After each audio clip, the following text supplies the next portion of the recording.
Alam niyo ang layo pa talaga ng ano, ng eleksyon pero namumulitigan na sila.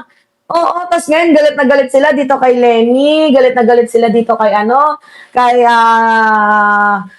Isko Moreno kasi para daw pinagtutulungan sila. Walang gano'n, nagtatrabaho lang.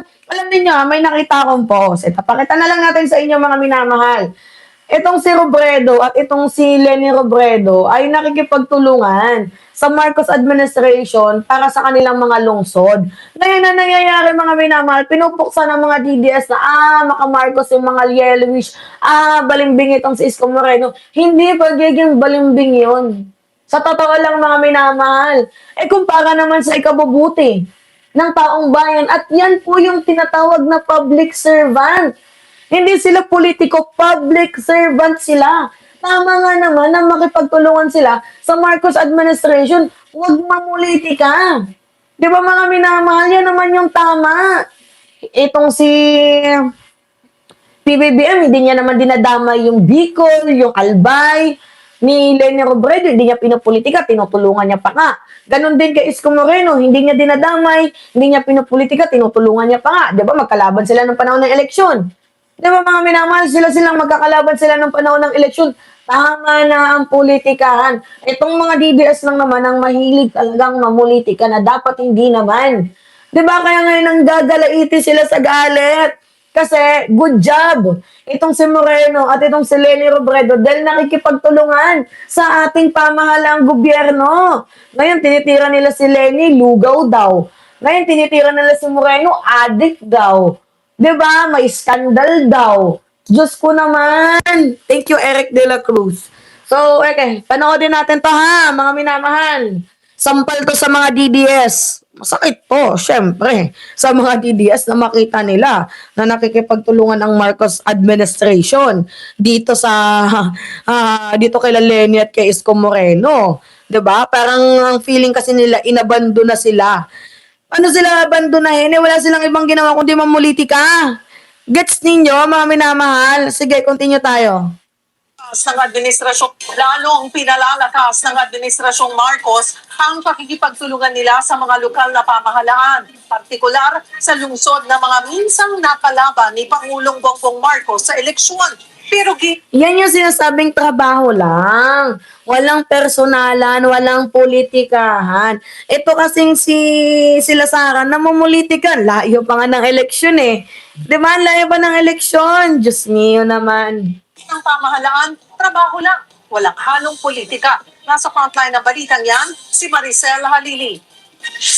Ang mga dating nakatunggali ni Pangulong Bongbong Marcos sa pagkapangulo, ngayon, iparating ninyo ang init ng inyong palakpak at pasasalamat kay President Bongbong Marcos Jr. Pasasalamat yan ni Mayor Isko Moreno sa 500 million pesos na pondo para sa pagpapatayo ng Allied Health and Science Building sa pamantasang lungsod ng Maynila. Bago yan, una nang nakasama ni Mayor Isko si First Lady Liza Araneta Marcos sa pamimigay ng bigas sa mga Manilenyo. Oh, yan yung masakit sa kanila eh. Kasi bakit parang nagtutulungan yung mga magkakaaway before? Yes, magkakalaban sila sa politika. Before. Siyempre, uso sa politika yung si Isko, balimbing yan. Si Marcos Jr., diktador. Si Leni Robredo, lugaw. Pero may nanalo na eh. May pinili na ang taong bayan. Nanalo na si PBBM. Para saan pa? Para mag-away-away. Kung pwede naman magtulungan. Sabi nga nila, if you cannot beat them, just join them. Mas mabuti pa yon yung nagtutulungan kaysa yung ginagawa nila Sara Duterte na nanalo naman itong si Sara pero ang hangad pala maging presidente. Kaya tingnan ninyo. Diba? Mula ulo hanggang paasok luban yung pagkademonyo nilalait si PBBM. Naninira, sinisiraan si PBBM. Tarantado. Ilang araw lang yan matapos si anunsyo ng DPWH ang pakikipagtulungan nila kay Naga City Mayor Leni Robredo para sa pagpapaganda ng kalsada sa naturang lungsod. Gayon din ang pagpapalakas sa programang pabahay. For a very long time, hindi natin nakita na ganito ka-aggressive reduction in government as far as housing is concerned. Ang pahayag ng Leni Robredo ginamit ng palasyo bilang panabla sa mga kritiko ng administrasyon. Ang totoong lingkod bayan ay hindi bulag sa mga ginagawang trabaho at programa ng gobyerno. Tama!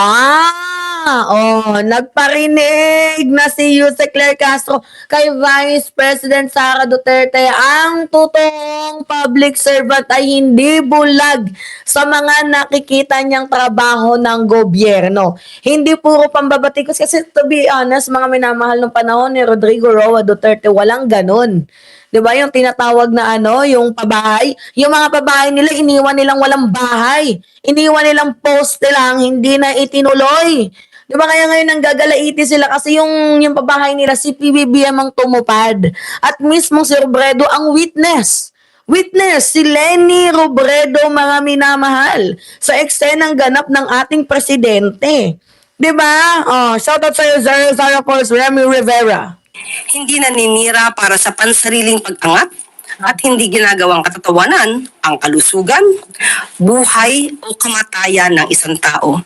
Sa kabila niyan, nauna nang tinabla ni DPWH Secretary Vince Dizon ang mga nagsasabing politika lang ang dahilan ng pagtutulungan. Trabaho lang yan. We have to support all our mayors. Ngayong araw, nasa Quezon City naman si Pangulong Marcos kasama sa Secretary Dizon. Personal nilang ininspeksyon ng flood control project sa Barangay Tatalon sa may G. Araneta Avenue. Tiningnan nila ang Yung barangay Tatalon talaga, to be honest, lagi po kasi talagang binabahayan. Kaya, kailangan din aksyonan niya ng gobyerno. And, sa madaling sabi, malaking pasasalamat kay PBBM dahil yung mga, hindi yan small big problem yan, ay kanyang binibigyang pansin. Hindi tulad ng panahon ni former President Duterte, walang ibang ginawa kundi manira. Di ba, gets ninyo? Walang ibang ginawa kundi gumawa ng mga eksena, magtanim ng droga. Ganon yung ginagawa ni former President Duterte, imbes na magtrabaho. 'Di ba? More on nakafocus siya sa mga addict. Siya din naman, addict din naman. 'Di ba? May namahal. Kaya ngayon, parang nababaliw sila kahit anong singhutin nila, yung galit talaga nila, hindi nila maayali sa gobyerno dahil si PBBM nakikita nilang umaangat, tumutulong at nakikipagtulungan na yung kampo ni Leni Robredo, nakikipagtulungan na sila Isko Moreno, yung mga nakalaban niya before dito sa kay Presidente. Yun yung hindi nila matanggap kasi hindi sila nakakakuha ng suporta. Paano kayo makakakuha ng suporta kung puro away yung ginagawa ninyo? Yun lang naman yung akin dito. 'Di ba, mga minamahal? ilagay na drainage. Isa raw kasi ang lugar sa pinakamalalang binabaha tuwing tag-ulan. Mabuti naman, mukhang effective naman dahil kausap ko lahat yung ibang mga tiga rito at ika nila ay dati lumalampas daw sa second floor yung tubig dito kapag umuulan kahit kaunti lang. Matatandaang nung nakaraang State of the Nation address ni PBBM, binigyang diin niya ang korupsyon sa flood control projects. Sa July 27, ang susunod niyang SONA.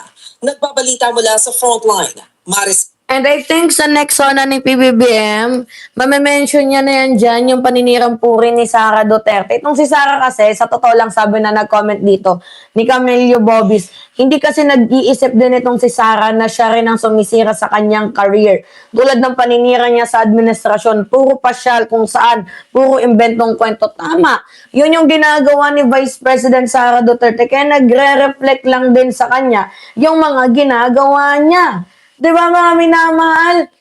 Ito nga, may balita nga akong nakita, mga minamahal. Ito usapan kay Vice President Sara Duterte.